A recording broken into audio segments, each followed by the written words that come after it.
What's up everyone? Welcome to the channel. I am Gaurav Chauhan and you watching Chauhan Info Tech.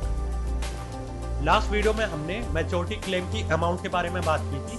सभी को क्यों different amount मिलता है लाडली योजना में। अगर आपने वीडियो नहीं देखी है तो डिस्क्रिप्शन में उसका लिंक है, वहां से आप चेकआउट कर सकते हैं। आज की वीडियो में मैं बात करने वाला हूँ किन किन बातों का ध्यान रखना चाहिए लाडली योजना में। आज की वीडियो में हम आपके थोड़े डाउट क्लियर करेंगे कि आपको लाडली योजना में किन किन बातों का ध्यान रखना है। Without wasting a time let's begin.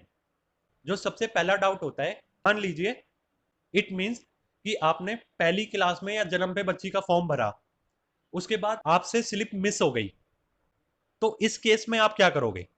तो सीधी सी बात है, अगर आपकी लाडली स्लिप खो जाती है, गुम हो जाती है, फट जाती है, जल जाती है, तो क्या करोगे?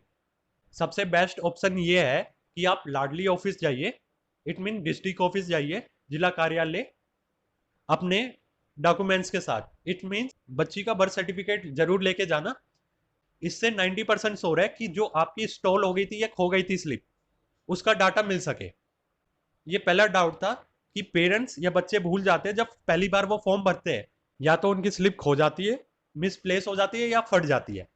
तो इस केस में आप लाडली ऑफिस जाइए अपने डॉक्यूमेंट्स के साथ। स्पेशली बच्ची का आधार कार्ड होना चाहिए और बर्थ सर्टिफिकेट होना चाहिए जिसमें बच्ची का नाम मेंशन हो। जो सेकंड डाउट आता है, मान लीजिए आपने किसी डिस्ट्रिक्ट से फॉर्म भरा, उसके बाद आपका ट्रांसफर हो गया दूसरी डिस्ट्रिक्ट में। कहने का मतलब ये है, एग्जांपल के तौर पे मैं बता देता हूं। आपने फॉर्म भरा साउथ डिस्ट्रिक्ट से, उसके बाद आपका ट्रांसफर हो गया सेंट्रल डिस्ट्रिक्ट, तो यहां पे आप क्या करोगे? आपके मन में ये डाउट होगा कि जो बच्ची का काम होगा सेंट्रल डिस्ट्रिक्ट से होगा, स्कूल से होगा या पुरानी वाली डिस्ट्रिक्ट से होगा। तो मैं स्पेशली ये बता देता हूं, जहां से आप फॉर्म भरते हो बच्ची का, आपका जो भी लाडली का काम होगा उसी डिस्ट्रिक्ट से होगा। बेशक आपका कहीं पे भी एड्रेस शिफ्ट हो जाए दूसरी डिस्ट्रिक्ट में। कहने का मतलब ये है कि अगर आपने साउथ डिस्ट्रिक्ट से फॉर्म भरा है लाडली योजना का और आप शिफ्ट हो जाते हो सेंट्रल डिस्ट्रिक्ट या नई दिल्ली डिस्ट्रिक्ट या दूसरी डिस्ट्रिक्ट में, तो जो आपका लाडली योजना का काम होगा वो होगा साउथ डिस्ट्रिक्ट से ही। इट मीन्स कि जैसे आपका एड्रेस शिफ्ट हो जाता है, चेंज हो जाता है, तो जो आपका काम होगा, जो लाडली की डिस्ट्रिक्ट होती है वो चेंज नहीं होती, वो वहीं पे काम होता है जहां से आप फर्स्ट टाइम फॉर्म फिलअप करते हो। ये थी सेकंड मोस्ट इंपॉर्टेंट थिंग जो कि आपको याद रखनी चाहिए।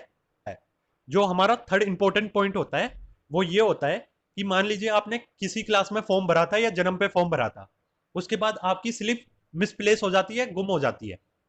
आप क्या करते हो? उसको अवॉइड करके आप नया फॉर्म भरवा देते हो, या फिर दूसरी लैंग्वेज में कह सकते हैं, दूसरी लैंग्वेज में मान लीजिए कि बच्ची फर्स्ट क्लास में गवर्नमेंट स्कूल में पढ़ रही थी या प्राइवेट स्कूल में पढ़ रही थी, नेक्स्ट क्लास में उसने स्कूल चेंज कर दिया, स्लिप मिसप्लेस होने के बाद आप नया फॉर्म भर देते हो। तो आपको बिल्कुल ऐसा नहीं करना है। अगर आपको 10% लगता है कि आपके रिलेटिव ने या आपने फॉर्म भरा था बच्ची का फर्स्ट क्लास में या जन्म पे, उसके बाद बच्ची 6 क्लास में आ गई है, आप स्पेशली डिस्ट्रिक्ट ऑफिस में जाके पता कीजिए बच्ची का रिकॉर्ड है कि नहीं। अगर बच्ची का रिकॉर्ड है तो फॉर्म मत भरिए, क्योंकि आप फिर से फॉर्म भर देते हो तो आप पे पेनल्टी, इट मींस आपको रिकवरी देनी पड़ सकती है। क्योंकि मैं स्पेशली बता देता हूं, एक बच्ची का सिर्फ एक बार ही फॉर्म भरा जाता है। अगर आप 2 फॉर्म भरने की कोशिश करोगे तो आपको सेकंड वाले फॉर्म के साथ साथ पहले वाले फॉर्म की भी रिकवरी देनी पड़ सकती है। तो इसलिए आप ऐसा काम ना करें। अगर आपको डाउट होता है कि आपने फॉर्म भरा है या नहीं भरा, डिस्ट्रिक्ट में जाके कॉन्टेक्ट कीजिए। इसका सेकंड डाउट एक और ऐसा होता है कि मान लीजिए आपने फर्स्ट क्लास में गवर्नमेंट से या प्राइवेट से पढ़ाई की है और आप 6 क्लास में ट्रांसफर कर लेते हो गवर्नमेंट से प्राइवेट में या प्राइवेट से या गवर्नमेंट में, तो पेरेंट्स क्या करते हैं? उनका नया फॉर्म भरवा देते हैं।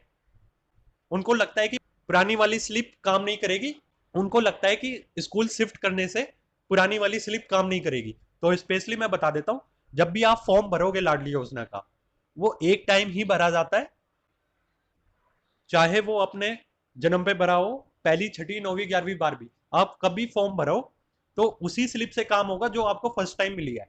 आपको नया फॉर्म भरने की जरूरत नहीं है। ये कुछ इंपॉर्टेंट पॉइंट्स थे जो कि आपको याद रखने हैं। अगर आपको इनके बारे में नहीं पता है तो आप लाडली योजना 2008 का बेनिफिट नहीं उठा पाओगे। और आपको लाडली योजना से रिलेटेड कोई भी डाउट होता है तो आप कमेंट बॉक्स में मेंशन कर सकते हो। मैं कोशिश करूंगा आपके डाउट को टाइम टू टाइम क्लियर कर सकूं। नेक्स्ट वीडियो में हम बात करने वाले हैं, लीजिए जो आपके लाडली लेटर है, इट मीन्स उसमें कोई करेक्शन करवानी है तो आप कैसे करवाओगे और कहाँ जाओगे। अगर वीडियो आपको पसंद आई है तो प्लीज लाइक कीजिए, शेयर कीजिए, सब्सक्राइब कीजिए। सब्सक्राइब करने के बाद बेल आइकन को प्रेस कर देना ताकि आने वाली मेरी न्यू वीडियोस की नोटिफिकेशन आप तक पहुंच जाए। नेक्स्ट वीडियो में मिलते हैं। Thank you so much. जय हिंद, जय भारत।